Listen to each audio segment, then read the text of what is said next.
Assalamualaikum warahmatullahi wabarakatuh. Perkenalkan, nama saya Rahmat dari Masah dengan NIM 240204121, kelas 3A Prodi Informatika, Fakultas Teknologi Informasi. Di sini saya akan membahas tentang microcontroller yang sangat populer dalam dunia Internet of Things atau IoT, yaitu ESP32.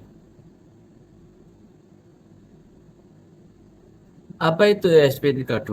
ESP32 adalah sebuah microcontroller yang dikembangkan oleh perusahaan teknologi yang bernama Espressif Espressif System asal Tiongkok.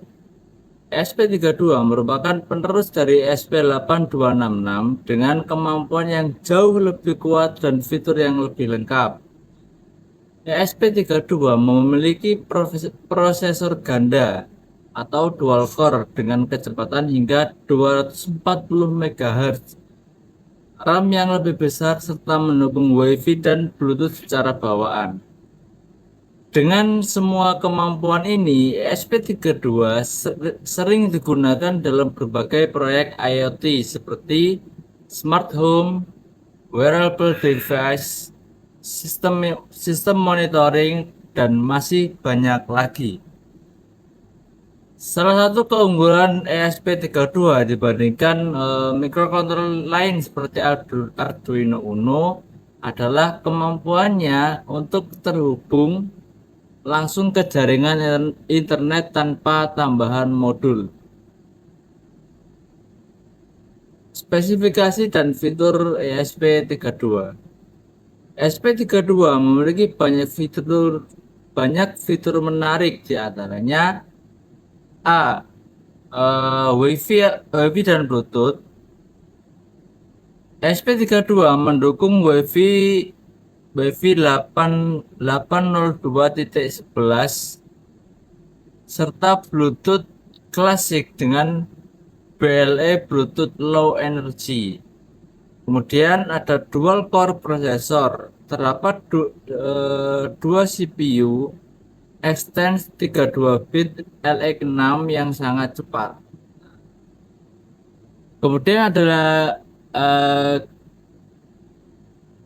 General Purpose Input Output. Sekitar 30 pin input output yang fleksibel di ESP32. Kemudian ada ADC atau Analog to Digital Converter dan DAC, Digital to Analog Converter, untuk membaca dan menghasilkan sinyal analog. Kemudian ada SPI, I2C, UART atau mendukung berbagai protokol komunikasi untuk sensor dan perangkat lainnya. Kemudian konsumsi daya yang digunakan di ESP32 itu cukup rendah, sesuai untuk perangkat yang membutuhkan baterai dan hemat energi. Kemudian support real time operating system, memberikan performa multitasking yang lebih baik. Dengan spesifikasi ini, ESP32 mampu menjalankan berbagai tugas berat yang tidak bisa dilakukan oleh microcontroller biasa.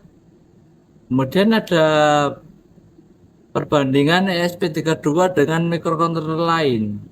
Nah, jika kita bandingkan dengan Arduino Uno, ESP32 memiliki beberapa keunggulan. Di antaranya sudah punya WiFi tadi, WiFi dan Bluetooth secara bawaan atau internal. Kemudian sementara di Arduino Uno butuh modul tambahan. Prosesor Kemudian prosesor lebih cepat dan RAM lebih besar. Itu di SP32. Kemudian bisa multitasking karena dual core. Kemudian ukuran relatif kecil tapi fitur sangat lengkap. Seperti tren zaman sekarang ya. Karena alatnya kecil tapi mempunyai fitur yang cukup oke. Namun untuk pemula Arduino Uno mungkin lebih mudah dipelajari karena lebih sederhana. SP kedua lebih cocok untuk yang ingin membuat proyek itu yang lebih kompleks. Jadi untuk kita atau teman-teman yang masih pemula itu bisa pakai Arduino Uno saja. Kemudian untuk cara kerja SP32, SP32 itu bekerja seperti microcontroller pada umumnya, tapi dengan kelebihan konektivitasnya. Seperti yang pertama, kemampuan ESP32 untuk memprogram menggunakan software seperti Arduino IDE atau platform I/O. Kemudian program diupload ke dalam chip ESP32 melalui kabel USB. Bisa ke USB, micro USB ya biasanya. Dan saat diberi daya, ESP32 menjalankan program tersebut, misalnya menyalakan LED, membaca sensor suhu, atau mengirimkan data ke server. Dengan koneksi WiFi, ESP32 dapat mengirimkan data ke internet atau menerima perintah dari smartphone atau website. Contoh sederhananya, eh, sensor suhu yang terhubung ke ESP32 dapat mengirimkan data ke Google Sheet, server lokal, atau aplikasi monitoring. Kemudian contoh penerapan dari ESP32, yang pertama ada smart home, mengontrol lampu, kipas, AC, atau pintu rumah melalui HP. Kemudian ada sistem monitoring, memantau suhu ruangan, kelembapan, atau kualitas udara secara real time. Dan ada pertanian pintar, mengukur kelembapan tanah dan mengaktifkan pompa air otomatis. Jadi yang sering gunakan proyek kolaborasi oleh teman-teman teknologi itu seperti itu. Dipakai di pertanian, dites untuk kelembapannya seperti cukup lembab atau kurang lembab. Kalau kurang lembab nanti disemprot dengan air otomatis. Dan wearable device seperti gelang kebugaran atau perangkat pelacak. Kemudian ada proyek DIY atau robotik, misalnya mobil robot dengan WiFi yang dikendalikan dari smartphone. Dan dengan kefleksibilitas ini, SP32 banyak digunakan oleh pelajar, mahasiswa, peneliti, hingga industri. Dan untuk kelebihan dan kekurangan SP32, yang pertama kita bahas kelebihannya dulu. Itu kelebihan harga terjangkau dan WiFi dan Bluetooth bawaan tadi, terus performa tinggi dan multitasking karena RAM-nya sudah besar.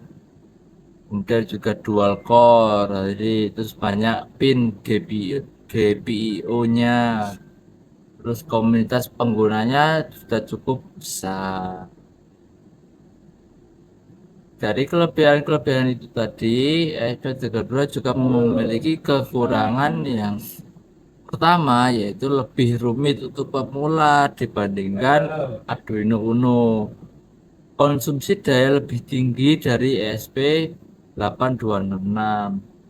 Beberapa pin memiliki fungsi ganda sehingga perlu hati-hati dalam saat pemakaiannya. Jadi kesimpulannya, ESP32 adalah microcontroller yang sangat powerful dan cocok untuk berbagai proyek IoT. Dengan harga yang terjangkau dan fitur yang lengkap, ESP32 bisa menjadi alat utama untuk belajar dan mengembangkan teknologi kita. Oke, cukup sekian dari saya untuk penjelasan ESP32.